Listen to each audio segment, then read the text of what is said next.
অহা 11 ফেব্ৰুৱাৰীত অনুষ্ঠিত হ'ব অসম গণ পৰিষদৰ কেন্দ্ৰীয় অধিৱেশন।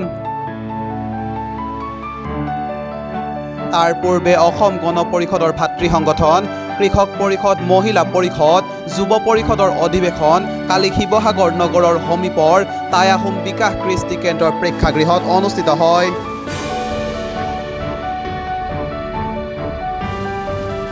কেন্দ্ৰীয় অধিৱেশনৰ প্ৰাক্ষণত শিৱসাগৰ বিধানসভা সমষ্টিকে ধৰি বহুকেইটা বিধানসভা সমষ্টিত অসম গণ পৰিষদৰ ভাতৃ সংগঠনৰ নতুন সমিতি গঠন কৰা হয়।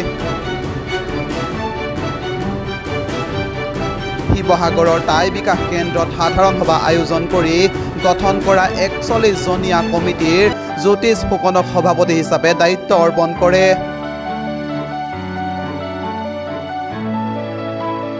সমিতিয়ে আগন্তুক দিনতো পূৰ্বৰ দৰে যুৱ প্ৰজন্মৰ বাবে নাগৰিক সমাজৰ কাৰণে কাম কৰি যাব বুলি প্ৰতিশ্ৰুতি দিয়ে।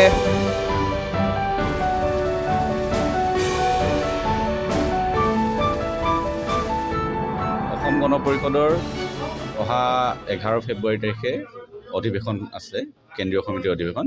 তাৰে প্ৰাক মুহূৰ্তত আমাৰ যিবিলাক ভাতৃভগ্নী সংগঠন আছে, এই ভাতৃভগ্নী সংগঠনসমূহৰো অধিৱেশনবিলাক আমি কৰিব লাগে।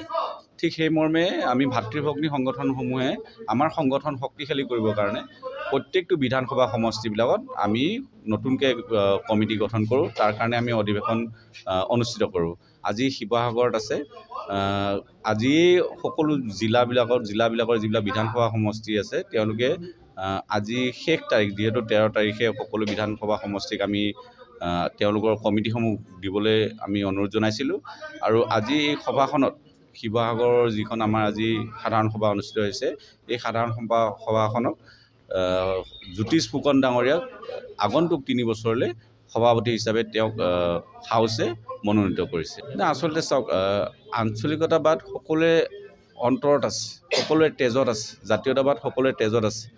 আজি হয় অসম গণ পৰিষদ দল স্বাভাৱিকতে যোৱা কিছুদিনৰ আগত অসম গণ পৰিষদৰ শক্তি কিছু কম আছিলে, কিন্তু শেহতীয়াভাৱে আমাৰ যিবোৰ কাৰ্যপন্থা, আমাৰ যিবোৰ কৰ্ম, আপোনালোকে যুৱ পৰিষদৰ কৰ্মবিলাক দেখিলে আপোনালোকে গম পাব যে যুৱ পৰিষদে অন্য ৰাজনৈতিক দলৰ যুৱ পৰিষদতকৈ, যুৱ সংগঠনতকৈ তুলনাত আমি অলপ পৃথক।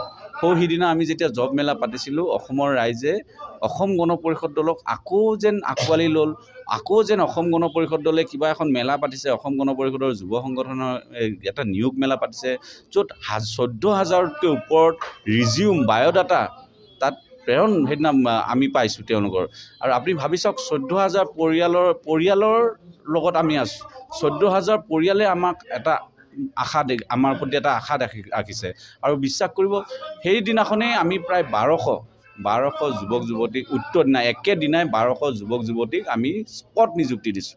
ইতিমধ্যে আমি চিন্তা চৰ্চা কৰি আছোঁ যে আৰু কেইদিনমান পিছত যে অসম যুৱ পৰিষদে এই যোৰহাট, শিৱসাগৰ এইফালে আমি এনেকুৱা নিয়োগ মেলা পাতিব পাৰোঁ নেকি।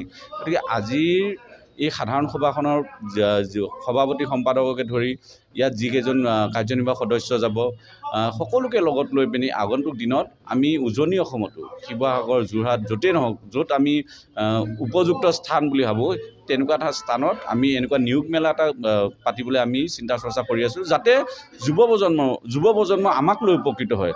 আজি যুৱ সংগঠনটো বহুত আছে, বহুত যুৱ সংগঠন আছে, কিন্তু যুৱকসকলৰ কাৰণে কাম কৰা কোনকেইটা সংগঠন আছে? আমি সততে কৈ থাকোঁ যে 100% থলুৱা নিযুক্তি দিব লাগে, কিন্তু থলুৱা নিযুক্তি দিবৰ কাৰণে আমি তেওঁলোকৰ কাৰণে কি প্লেটফৰ্ম দিছোঁ? গতিকে মই আশা ৰাখিছোঁ যে যুৱ পৰিষদৰ যিসকল আমাৰ কৰ্মী, আজি শিৱসাগৰত যিখন কমিটি হ'ব বা যোৰহাটৰ যিখন কমিটি, আমি যিহেতু এইফালে থকা যিখিনি মানুহ, আজি গুৱাহাটীত যিহেতু এখন নিয়োগ মেলা অনুষ্ঠিত হৈ গ'ল, আমি বিচাৰিছোঁ যে ইয়াৰ পিছৰ পৰ্যায়ত যাতে যোৰহাট বা শিৱসাগৰত এনেকুৱা এখন নিয়োগ মেলা হওক, যাতে আমাৰ এইফালৰ ল'ৰা ছোৱালীখিনিও যাতে উপকৃত হয়। শিৱসাগৰৰ পৰা Farid Ali report, news 12 Assam north east.